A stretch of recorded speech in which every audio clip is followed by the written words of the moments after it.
Bienvenue sur ma chaîne YouTube, je suis Henri Luc. Aujourd'hui, je vais faire une soupe grecque de bœuf, mais avant, j'aimerais vous inviter à vous abonner à ma chaîne. Even though this video is in French, you can consult the recipe in the language of your choice on my website.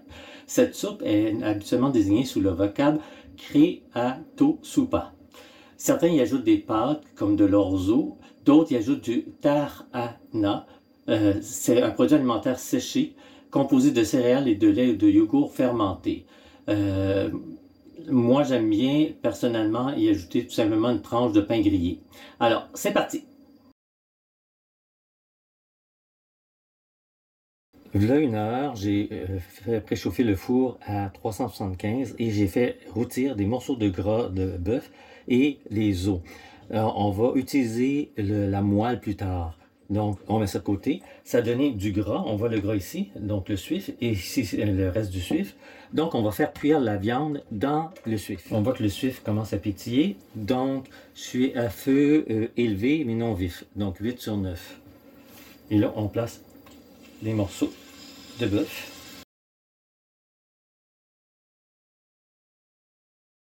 J'ai baissé le feu à 6 sur 9 parce que là, ça pétillait trop. Alors, il ne faut pas se brûler. Les morceaux sont rôtis, donc on les enlève.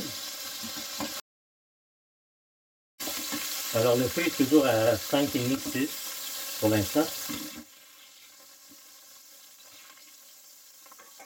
Et on continue avec le reste du bœuf. Alors, maintenant que le bœuf est tombé, on va ajouter, j'ai un blanc de poireau, j'ai 3 oignons et j'ai 3 petites branches de céleri. Là, pour les oignons, j'ai augmenté le feu à 8 pour le faire caraméliser. Les légumes commencent à caraméliser, donc là, on va ajouter les 3 carottes, 3 pommes de terre, un demi-navet.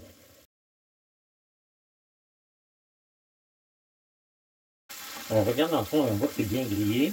Donc, on va ajouter 1 ou 2 tasses d'eau pour déglacer. Et là, on glace.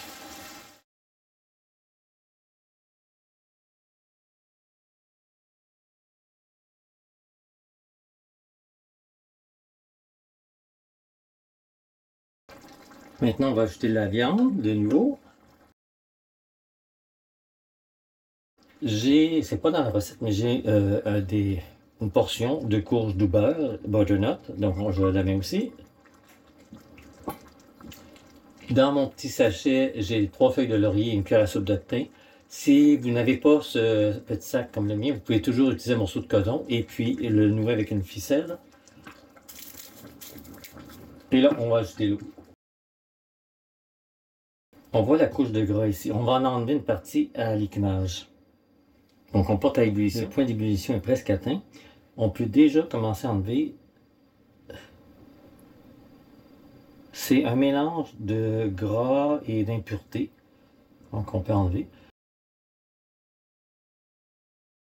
Cette cuillère-là, c'est une cuillère à dégraisser. Donc, si on l'utilise, vous voyez ici, le liquide sort et le gras reste ici. Donc, le point d'ébullition est atteint, donc on le met entre 5 et 6. Donc, médium, modéré, élevé. Donc, mais vraiment modéré. Et on commence à écumer. Alors, on est rendu aux os. Vous voyez, il y a quelque chose à l'intérieur. Ça s'appelle la moelle. Cette partie-là, elle est succulente. Elle n'est pas très ragoûtante à voir, mais elle est vraiment délicieuse. Alors, pour l'enlever, moi, j'utilise un couteau en pamplemousse. Vous voyez, à l'intérieur, il n'y a pratiquement plus rien. Alors ici, on est des amateurs de la moelle. Je viens de baisser mon feu à 3 parce que là, il était toujours à 5. On voit que la soupe, elle est superbe. Le bouillon n'est pas du tout gras. Donc, on va ajouter la moelle. Vous pouvez la couper en plusieurs morceaux si vous voulez. Nous, on l'aime bien entière. Et là, je fais, plutôt que de laisser le feu élevé, je le baisse. Je le baisse et je mets à 2,5 sur 9. Je mets ça ici et là, je vais mettre le couvercle. Là. Donc, il faut le laisser entrouvert. Alors, on poursuit la cuisson. Alors, on est rendu presque à la fin. Donc, on va ajouter le jus de 1 citron, le zeste de 1 citron,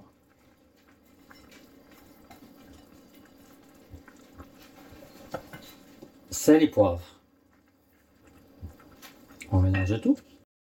C'était ma recette de soupe grecque au bœuf. J'espère qu'elle vous a plu. Je vous invite personnellement à l'essayer. Vous ne serez pas déçus. L'essayer, c'est l'adopter. Si vous avez aimé cette vidéo, vous pouvez cliquer sur le pouce levé.